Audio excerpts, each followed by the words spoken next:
welcome back to my channel. My name is Victoria. Today I'm bringing you my winter book haul, and I also have some nice wintry tea in one of my favorite music mugs. I believe it is the C major oboe sonata? Concerto? Sonata. I think it's an oboe sonata. Maybe not in C major. I don't really know. It's kind of printed backwards. Oh, and it's definitely not in C major now that I look at it. It's definitely in B flat major. So I just completely lied about all of that pretty much. It's delicious though. So I did acquire some books over the past winter.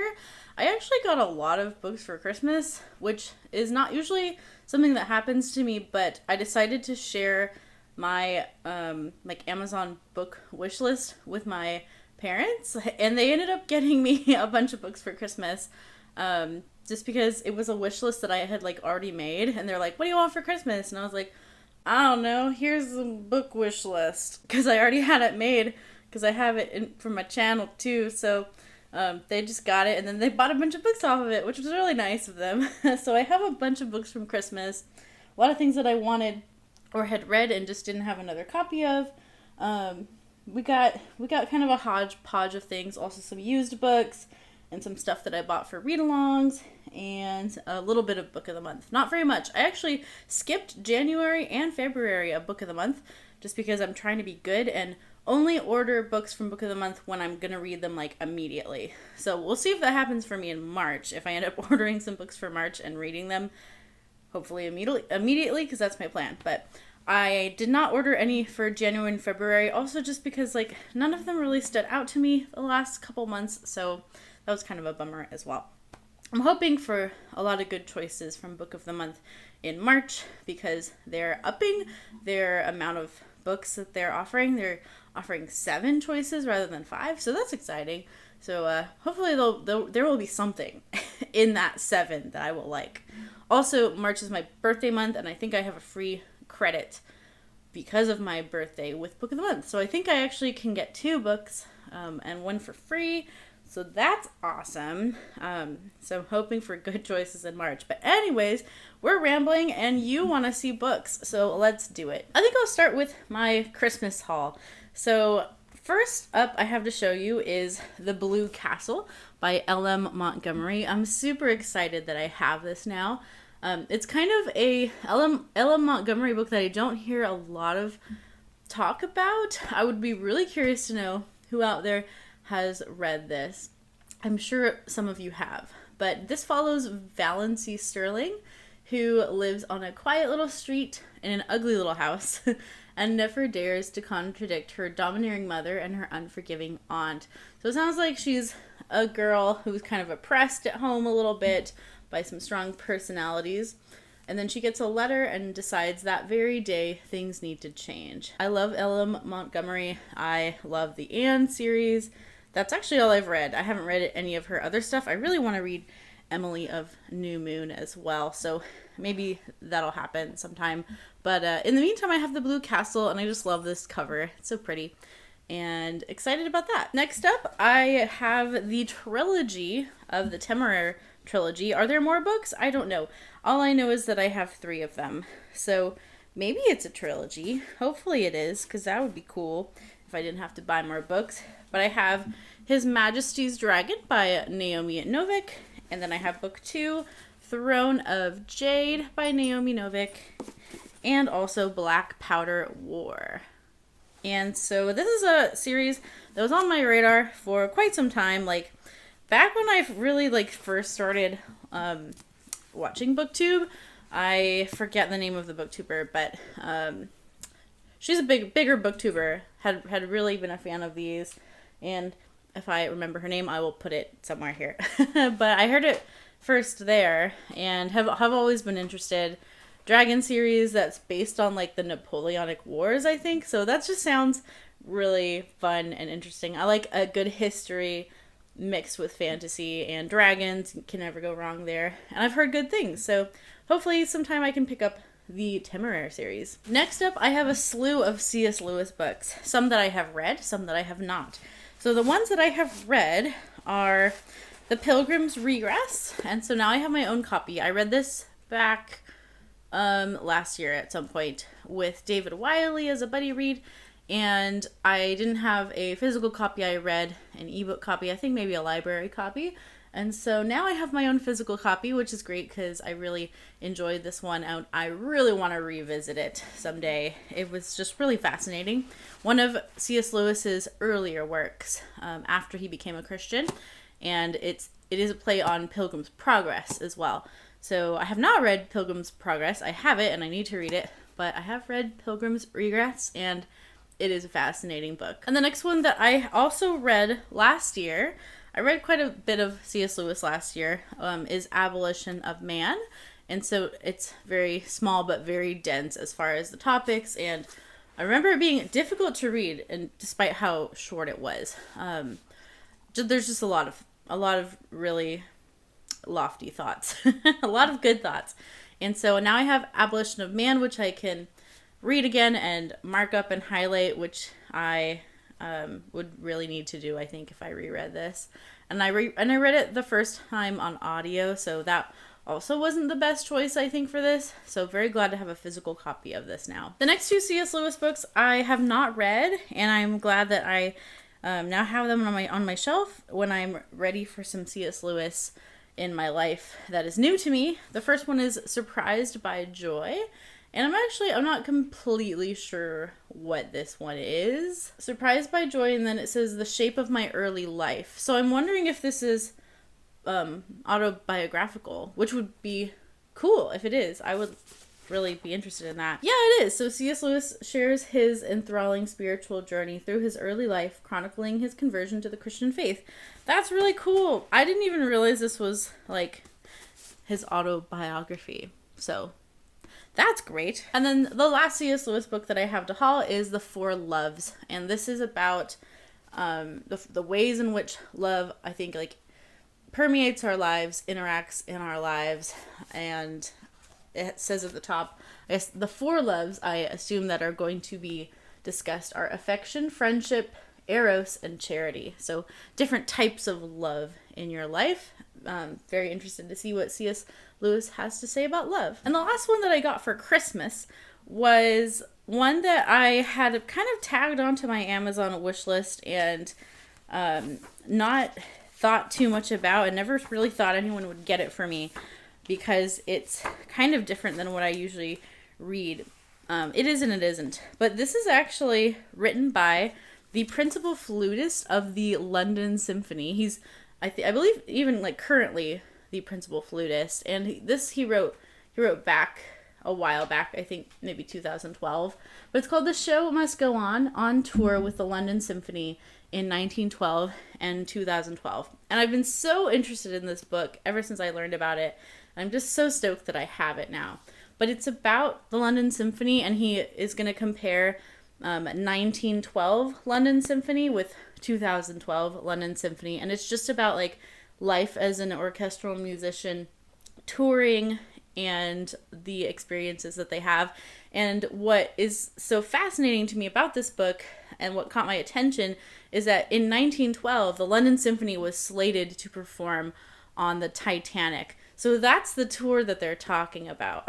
So I'm just really interested. I don't know, like, if they made it onto the Titanic or, like, if they didn't. I know there were musicians on the Titanic, because you didn't bring a DJ back then. You brought an orchestra with you on a cruise. It was different than what we do now. But we do have cruise ship musicians, like live ones too now. So, but like back then, they would bring a full symphony with them on a fancy cruise ship. So I didn't realize that London Symphony was going to be on the Titanic, which makes sense. I mean, it is London, so it does make sense. But yeah, just really looking forward to learning what this book is about, and also seeing the orchestra from the inside. London Symphony is just one of the world's greatest orchestras and is iconic. Gareth Davies is an amazing flutist who I love listening to and like I look up his videos all the time, and like I've even attended a masterclass by him online too. So like this is just like my little flute nerd heart is just super excited about this book in every way. just dying to read this, so it may need to move a little higher on my TBR priorities. Next up are books that you've seen on my channel a few times, but I did do Flannery O January. I was one of the co-hosts for that, and I did not own any of these before January. I bought these for January, so they are being included in my winter book haul, but that is the complete stories, short stories of Flannery O'Connor, which I read a good chunk of for the read-along. I also got The Violent Bear Away, which was the book that Noah was reading, and I really wanted to start it, but it didn't happen for me. I actually think there's a bookmark in here, so I must have started it a little bit. I think I read just the very beginning. But it just didn't happen in January, so I do have it now. I think actually before I read this one, I want to read her first novel, Wiseblood, I think. So I do want to read the first novel and then come to the second novel later. But at least I have this now, and I just love these covers of these Flannery books. And then I also bought Christie's pick, which was The Habit of Being, and it didn't get to dive into this, but what I'm going to do is I'm going to put this one and The Violent Bear Away, I think, in my TBR jar, so they'll be TBR jar picks for me eventually. So who knows, I might end up reading this sooner rather than later if the TBR jar decides. The next books I'll show you are the only books for a book of the month that I got in December. That's the only month that I ordered in winter. And so the first one I've actually read already. It's The Holiday Swap by Maggie Knox. It's a rom-com Christmas romance story, and it was cute, but not something I'm probably going to read again. And it as far as rom-coms go, like, it was okay. It was a light, fluffy read, but it wasn't anything that I like really fell in love with. So I'm actually going to unhaul this already. So I'm both hauling it and unhauling it in this video. It's going in my donation pile, but The Holiday Swap was about a 3-star read for me. I'll talk more about it eventually if I do a wrap-up ever. If that video ever happens. Who knows? But yeah, it wasn't my favorite, so it is here, but it's leaving. And then the next one I have not read yet. I was honestly not, I wasn't like, I don't know. Okay, so here's a story about this one. The premise does sound good to me. It's just, there's something about it also that like makes me think I might not like it. So I don't know, but that's Razor Blade Tears by S.A. Cosby, and maybe I'm just like totally off base and I'm gonna love this book. But this was the only one out of the, so here's what Book of the Month does at the end of the year. They pick their 5 top like fan favorites, and then you can pick one of them. So basically the users that sounds funny. The users of Book of the Month vote on their top 5 favorites. And so this was one of the top 5, but all the other top 5 I already own. So this was the only one that I didn't own, and I didn't want my free credit to go to waste. And so despite not being like super interested in this one, I do think this book might be one of those things that surprises me, but I don't know. We'll see. But this is about, it's kind of like a thriller slash maybe a murder mystery and slash like family conflict book as well, which like none of those things are really in my wheelhouse normally, which is what makes me kind of uncertain about this one. But who knows? I've heard really good things. There's lots of people that swear by this book, and maybe it'll surprise me. All right, the last few books, well, 1, 2, 3, 4, 5. We got 5 more books. These were all from Goodwill. Sometimes I like to pop into my local Goodwill and just see what they have, and picked up a few things. I feel like when I go to Goodwill, I pick up things that I wouldn't normally, just because they're cheaper. So it always interests me like what I end up picking up, because some of it is like stuff that I wouldn't normally read. I don't know. But one of those things is a book that I've known about for many years, and was maybe even something that was on like my high school reading list, but then I didn't read it. But that is The Diving Bell and the Butterfly by Jean-Dominique Bauby. I don't know if I said that right. Definitely a French name. And this I know is a very, very famous book. I think there might even be a film or movie or something. So this is actually maybe autobiographical as well.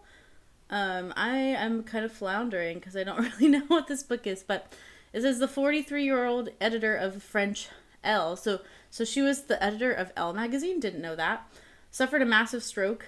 Oh, it's he. Jean-Dominique is a man. Sorry. Suffered a massive stroke that left him completely and permanently paralyzed, a victim of locked-in syndrome. Interesting. So this is a memoir about his life after he had his stroke. Okay, I feel like this will be good. It's a super short read, and so who knows where this will end up. It'll probably end up being another TBR jar book for me.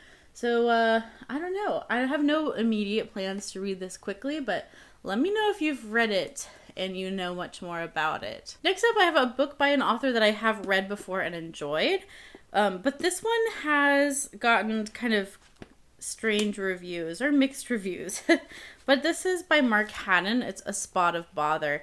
One of my favorite books of all time is by Mark Haddon. It's The Curious Incident of the Dog in the Nighttime. I still have a copy of it somewhere. I would love to reread it. I remember really enjoying it.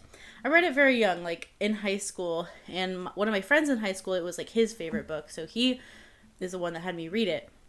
And then I really liked it too. But I haven't read anything by Mark Haddon since.